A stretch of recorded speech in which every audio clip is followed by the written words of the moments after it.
Aku pernah berpikir bahwa cinta itu seperti hujan di musim kemarau Jakarta, datang tiba-tiba, membasahi segalanya, tapi cepat menguap tanpa bekas.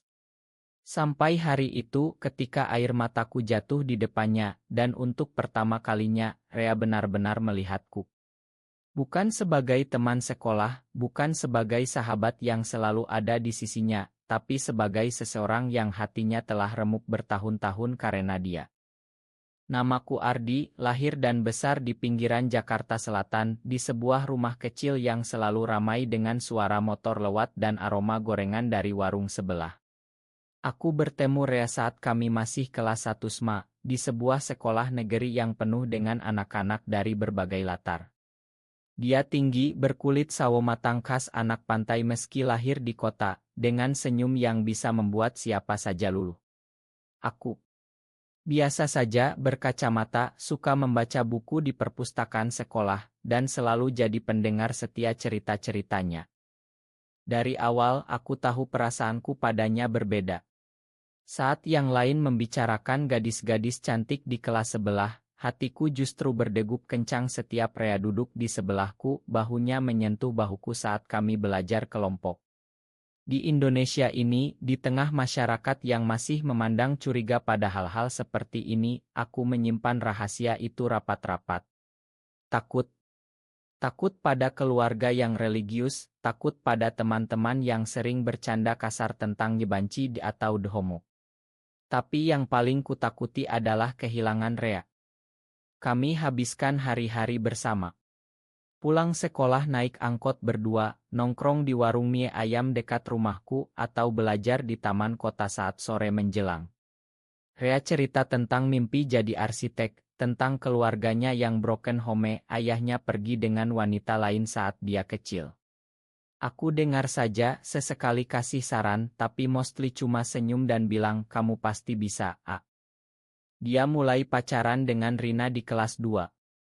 Gadis cantik, populer, ketua cheerleader. Aku tersenyum saat dia cerita tentang kencan pertama mereka, tapi malamnya aku menangis sendirian di kamar. Kenapa bukan aku, bisikku pada gelap. Tapi aku tetap ada untuknya.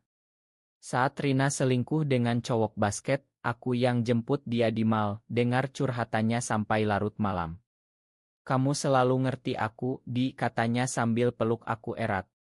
Pelukan itu hangat, tapi menyakitkan, karena aku tahu itu hanya pelukan sahabat.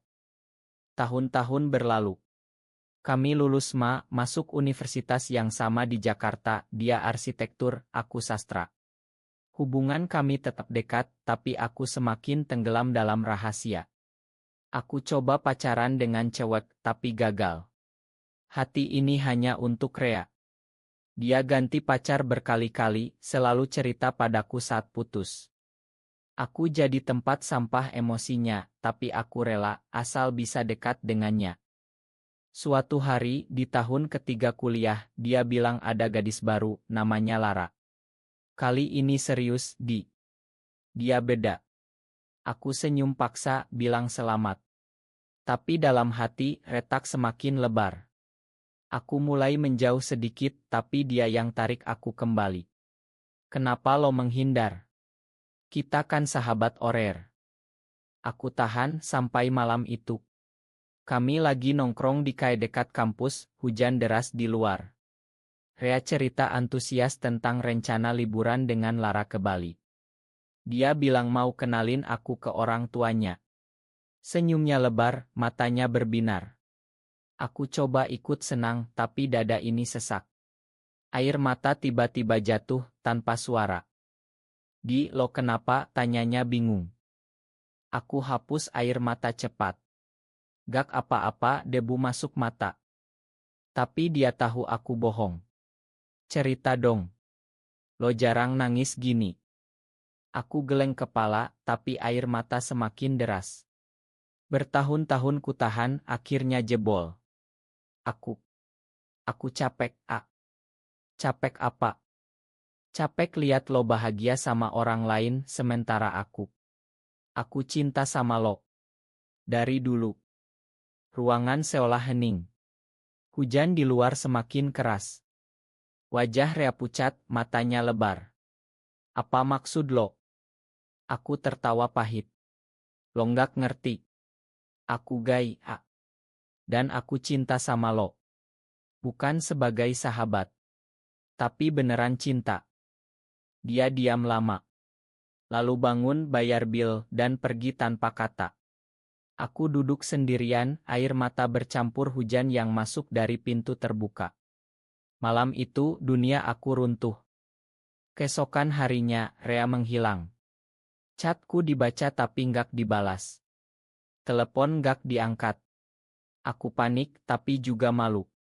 Apa yang aku lakukan? Mengaku pada sahabat sendiri di negara yang masih menganggap ini dosa besar. Keluargaku kalau tahu pasti hancur. Tapi yang paling sakit adalah bayangan wajah Rea saat itu, kejutan, mungkin jijik. Aku bolos kuliah seminggu. Tidur di kamar, makan sedikit, ibu khawatir tapi aku bilang sakit. Malam-malam aku ingat masa kecil kami. Saat kami kecil, main bola di lapangan kampung, Rea selalu lindungi aku dari anak-anak nakal yang bully karena aku kurus dan pemalu. Ardi temen gue, bentaknya dulu. Kenapa sekarang dia lari? Akhirnya dia chat. Kita ketemu. Di taman biasa. Jam 5 sore. Hatiku berdegup kencang. Aku datang lebih awal, duduk di bangku kayu yang sama tempat kami sering curhat. Jakarta sore itu ramai, suara klakson, anak-anak main layangan. Rea datang telat, wajahnya kusut, mata merah seperti kurang tidur. Lo beneran? Tanyanya langsung duduk. Aku angguk pelan. Ma, kalau bikin lo jijik. Dia geleng kepala. Bukan jijik. Gue soked. Lo sahabat gue dari kecil, Di. Gue nggak pernah nyangka. Aku sembunyiin lama. Takut lo tinggalin aku. Dia diam lama, tatap tanah. Gue butuh waktu mikir. Sejak itu kami jarang ketemu. Chat ya sekadarnya. Aku sakit tapi paham. Di Indonesia, banyak cerita seperti ini berakhir tragis, orang tua murka, teman menjauh, bahkan kekerasan. Aku takut, tapi juga lega akhirnya bebas dari rahasia itu. Beberapa bulan kemudian, Rea putus dengan Lara. Katanya nggak cocok. Aku nggak tanya detail, takut berharap. Tapi dia mulai chat lagi, ajak nongkrong. Awalnya canggung. Kami hindari topik itu. Tapi lambat laun kembali seperti dulu. Hanya saja ada dinding tak terlihat. Suatu malam kami lagi di rooftop kosannya, lihat lampu kota Jakarta berkelap-kelip. Bir dingin di tangan, kami sudah dewasa sekarang. Gue minta ma waktu itu langsung pergi, katanya tiba-tiba. Gak apa-apa. Gue takut. Takut kalau gue juga punya perasaan yang sama, tapi gue nggak mau ngaku. Hatiku berhenti. Maksud lo? Dia tatap aku lama. Sejak lo ngaku, gue nggak bisa tidur. Gue ingat semua momen kita. Pelukan, curhat, semuanya. Gue takut di sini kalau orang tahu kita bisa diapa-apain. Keluarga gue konservatif banget. Air mata aku jatuh lagi. Aku tahu. Makanya aku sembunyiin. Dia dekatkan tangannya, genggam tanganku pelan. Tapi gue nggak mau kehilangan lo. Malam itu kami peluk lama. Bukan pelukan sahabat. Pelukan yang penuh rasa takut tapi juga harapan. Kami nggak ciuman, nggak lebih. Hanya peluk di bawah bintang Jakarta yang jarang terlihat karena polusi. Tapi kebahagiaan itu singkat. Beberapa minggu kemudian ada rumor di kampus. Seseorang lihat kami di rooftop, oto candid kami pelukan tersebar di grup wa anonim. 2 cowok mesum, tulis captionnya. Rea panik. Keluarganya tahu dari tetangga. Ayahnya marah besar, ancam putus hubungan kalau benar. Rea stres, minum banyak, bahkan coba bunuh diri dengan obat tidur. Aku yang temukan dia di kosan, bawa kers. Di rumah sakit, dia nangis di pelukanku. Gue nggak kuat, Di. Gue cinta lo, tapi gue takut. Aku pegang tangannya erat. Kita hadapi bareng. Tapi kenyataan pahit. Keluarga Rea paksa dia pindah kota, ke Bandung, lanjut kuliah di sana. Jauh dari pengaruh buruk, kata ayahnya. Hari perpisahan di stasiun Gambir, dia peluk aku terakhir kali. Tunggu gue, Di. Gue bakal balik lebih kuat. Aku angguk, air mata basahi bajunya. Kereta berangkat bawa dia pergi. Aku berdiri sendirian di tengah keramaian Jakarta. Tahun berlalu tanpa Rea. Aku lanjut kuliah, tapi hati kosong. Jakarta terasa lebih bising, lebih sepi. Aku coba move on, bergabung dengan komunitas underground di Jakarta, pertemuan rahasia di kai kecil, curhat tentang perjuangan hidup di masyarakat yang masih hostile. Di sana aku belajar bahwa aku nggak sendirian. Banyak cerita seperti kami, cinta terlarang, keluarga menolak, bahkan kekerasan. Aku cerita tentang Rea, mereka kasih dukungan. Cinta seperti itu butuh waktu, kata salah satu senior. Rea sesekali chat dari Bandung. Cerita tentang kuliahnya, tapi hindari topik kami. Aku paham dia lagi berjuang dengan dirinya sendiri. Keluarganya awasi ketat, bahkan paksa pacaran dengan anak teman ayahnya. Suatu hari, dia telepon. Suaranya gemetar. Di, gue kangen lo. Gue nggak bisa bohong lagi sama diri sendiri. Aku nangis di telepon. Aku juga, Dia rencana balik ke Jakarta libur semester. Kami janji ketemu rahasia. Tapi nasib kejam. Sebelum dia datang, ada raya polisi di salah satu tempat nongkrong. Beberapa temanku ditangkap, nama-nama bocor. Rumor menyebar, termasuk nama aku meski aku nggak ada di sana. Keluargaku tahu. Ibu nangis histeris, ayah marah besar. Kamu bikin malu keluarga. Di Indonesia ini mana ada yang terima begini.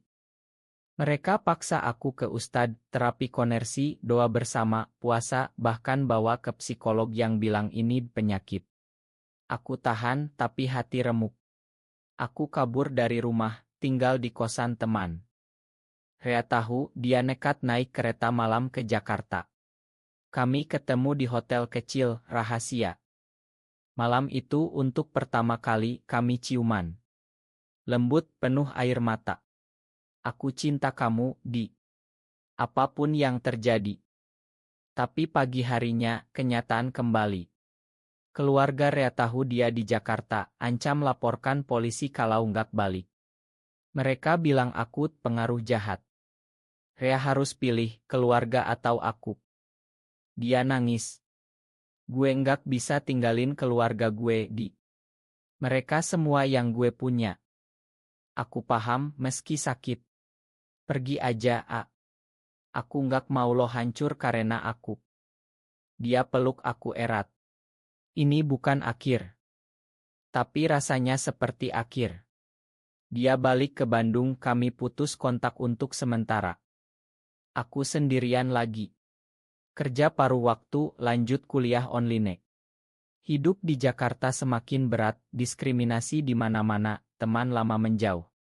Tapi aku belajar kuat. Bergabung dengan aktivis, ikut diskusi tentang hak asasi meski rahasia. 2 tahun kemudian, surprise. Rea muncul di depan kosanku. Lebih dewasa, lebih tegas. Gue udah cerita ke keluarga.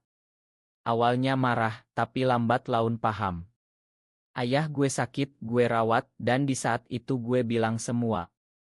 Dan mereka terima meski susah. Gue pindah balik ke Jakarta, kerja di Irma Arsitek. Aku nggak percaya. Kami peluk di depan pintu, nggak peduli tetangga lihat. Kami mulai lagi dari nol. Rea sewa apartemen kecil di Jakarta Pusat, aku pindah tinggal bareng diam-diam, kami hati-hati, di luar seperti sahabat, tapi di dalam pasangan sejati. Hidup nggak mudah. Masih ada diskriminasi. Di kantor Rea ada rekan yang curiga, gosip. Keluargaku masih dingin meski ibu mulai chat lagi. Tapi kami punya satu sama lain. Kami habiskan waktu romantis sederhana, nonton film di rumah, masak bareng, jalan sore di taman kalau sepi. Rea desain rumah impian kami, meski tahu mungkin gak pernah punya karena hukum gak ingkan pernikahan sesama jenis. Suatu hari ada konflik besar. Teman lama kami dari SMA, Andi, tahu rahasia kami. Dia sebarkan foto lama kami pelukan ke grup alumni. Ini loh, dua homo dari angkatan kita. Reaksi keras. Banyak yang komentar kasar, bahkan ancaman. Rea stres, hampir depresi lagi. Aku pegang tangannya. Kita hadapi bareng seperti dulu. Kami laporkan ke polisi sebagai hate speech meski tahu sulit. Tapi yang terpenting kami dapat dukungan dari komunitas. Banyak yang solidaritas, bahkan heteroseksual yang paham hak asasi. Keluarga Rea datang ke Jakarta, minta maaf. Ayahnya yang dulu keras, peluk aku. Maafkan kami, nak. Kami salah paham. Air mata jatuh lagi, tapi kali ini bahagia. Waktu terus berjalan.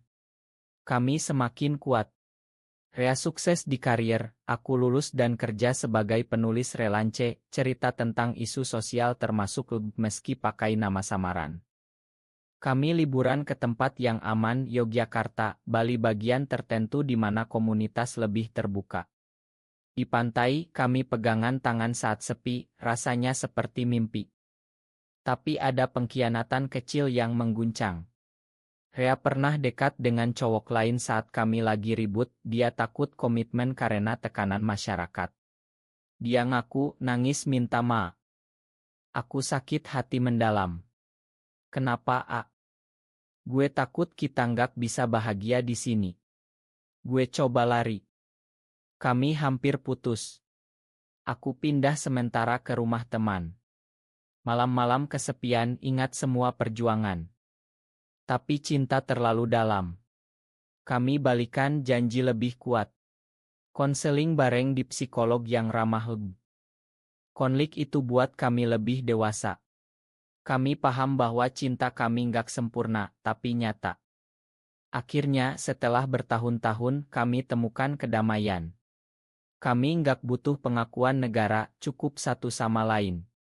Keluarga kami lambat laun terima, ibu aku sering masak buat kami, ayah Rea ajak mancing. Di usia 30-an, kami adopsi anak secara inormal, bantu anak yatim dari panti yang terlantar karena orientasi. Kami jadi keluarga kecil, penuh cinta. Suatu sore, di taman yang sama tempat pertama kali aku nangis di depannya, Rea berlutut. Ardi, meski nggak ada cincin resmi, maukah lo jadi pasanganku selamanya? Aku nangis, angguk. Kami peluk di bawah pohon yang sama. Air mataku dulu membuatnya melihatku. Kini, air mata bahagia menyatukan kami. Di Indonesia yang masih berjuang dengan penerimaan, cerita kami mungkin kecil. Tapi bagi kami, ini segalanya. Cinta menang meski lambat, meski berliku. Kami hidup bahagia, sederhana, tapi penuh makna. Karena akhirnya dia melihatku sepenuhnya.